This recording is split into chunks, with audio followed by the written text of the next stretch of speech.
So the sun had an Olympic victory over me this morning as I slept in. I didn't wake up until 6:15, and the sun, depending on how the cloud, there seems to be still a lot of clouds, so it probably emerged around 5 to 6 or half an hour ago. That's life. Yesterday was a very, very full day, a long day. Started very early, and many intensive conversations. Had an extraordinary conversation with that lasted a long time with a couple from Europe, and we even did a half an hour video which I might be posting. I have to reflect on how to do this. It's an amazing story.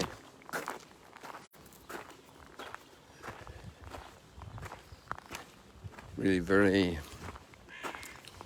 very I don't know how to describe it.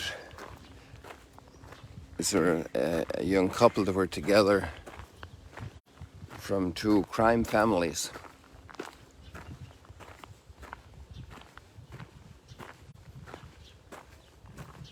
And very serious crime.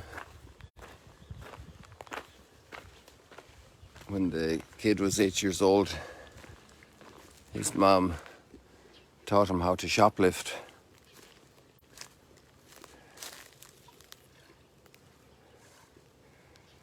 And so gradually he, let's say, graduated to ever more serious crime. The whole family was involved. I said, "What's your father think?" "Oh, he was very supportive." Amazing, the type of people that come through Magdala, that come on pilgrimage, that are in our world. I'd never realized the state of inner city life, and how some people make their living. It's really amazing. Absolutely amazing.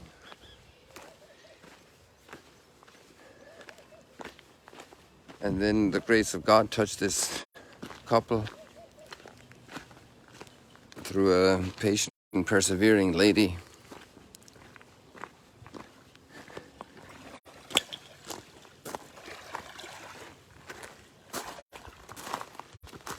And sure enough,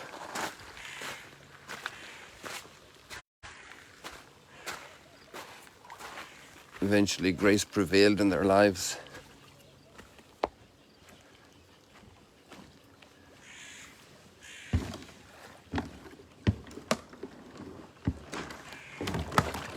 And now these people have been, for the last 30 years, leading humanitarian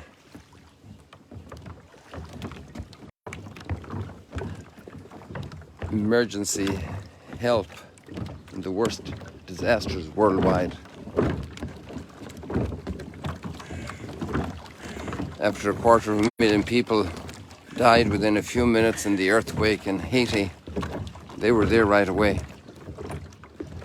They were at the fire in Athens, in which hundreds of people were burnt alive. They were in Nepal after the earthquake. They've been in the Ukraine 4 times in the last month.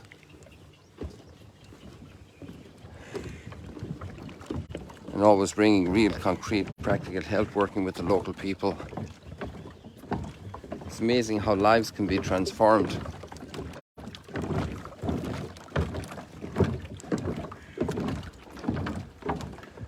Oh boy, look at this picture here, people. I'm going to go down between the boats and look at that tree and look at the purple heron perched right there.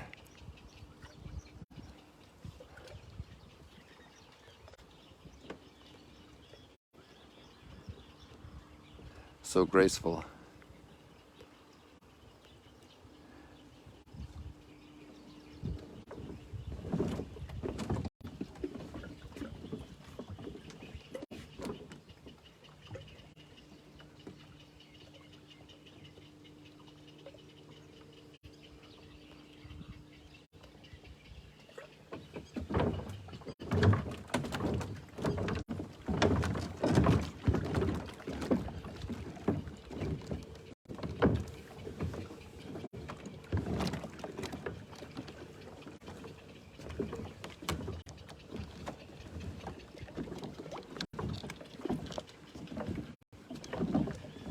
The amazing transformation of human beings.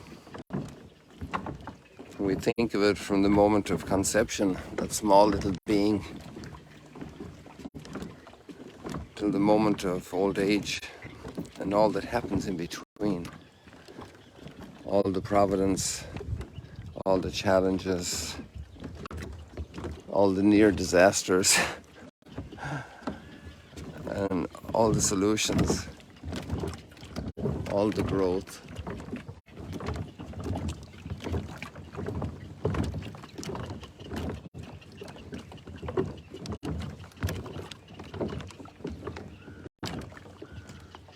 Oh, our purple haired and ran away, flew away. I guess is that her over there?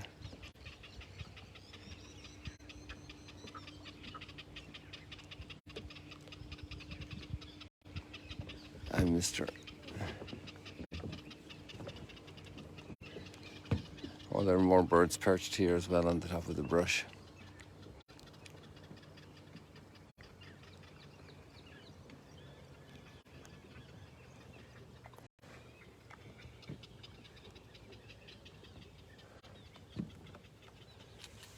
You know, it seems very unrealistic what Isaiah is talking about, his vision of heaven.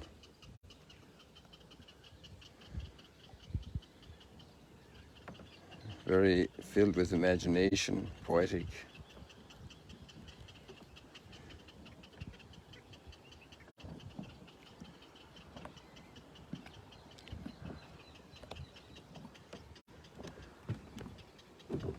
But our imagination is stretched in so many ways.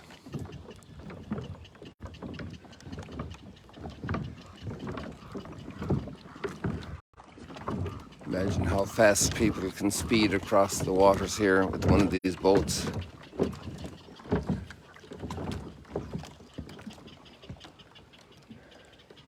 The ability to hear music while you're doing it from another part of the planet.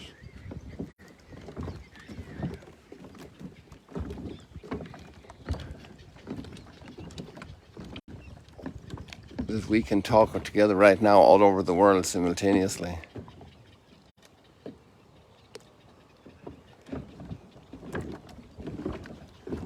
On this little broadcast, this little live stream.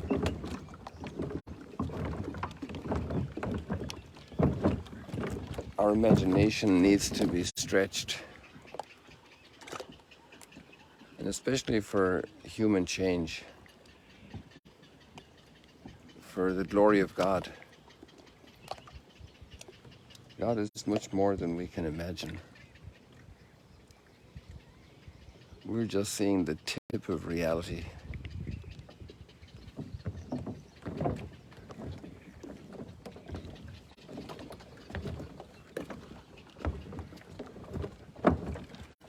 And in front of the contemplation of God, Isaiah's awesome humility, which is also a grace to recognize how small we are, how weak we are, how poor we are.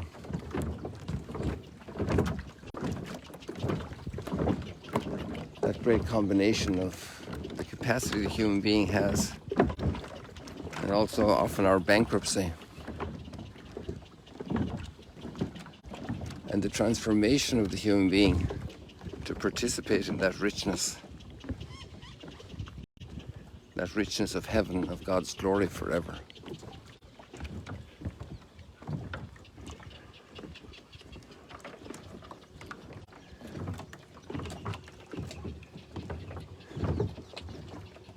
God purifies Isaiah. And look at have his vocation story today in his vision of heaven. His book starts earlier. This is chapter 6, which you can start exploring the prophet Isaiah because we'll be meeting him now. We just did Amos and Hosea.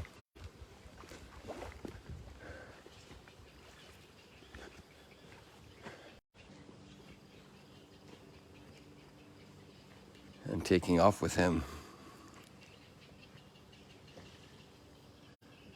across the waters of the mystery of God. And then a transformation of a different type. There we could say this mystical experience of Isaiah trying to express the reality of God. And the very down-to-earth instruction Jesus gives his disciples.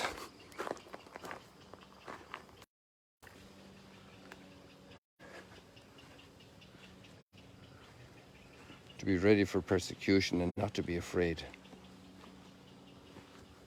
Do not be afraid of those who kill the body and cannot kill the soul.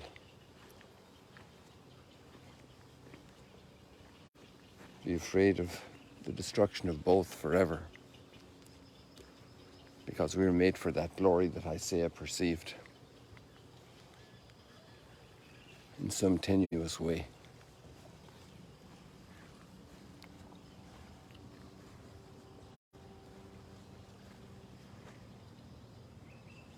Are not two sparrows sold for a small coin? And God loves you.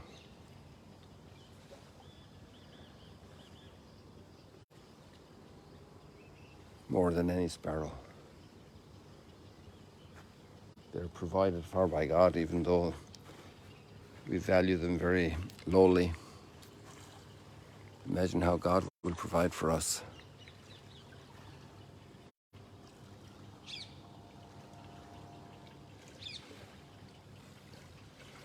To have the strength to stand with God.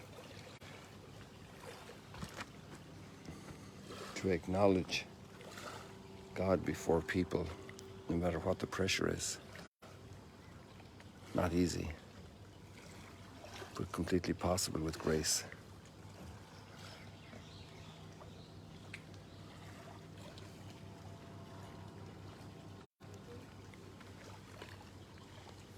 We leave it like that this morning.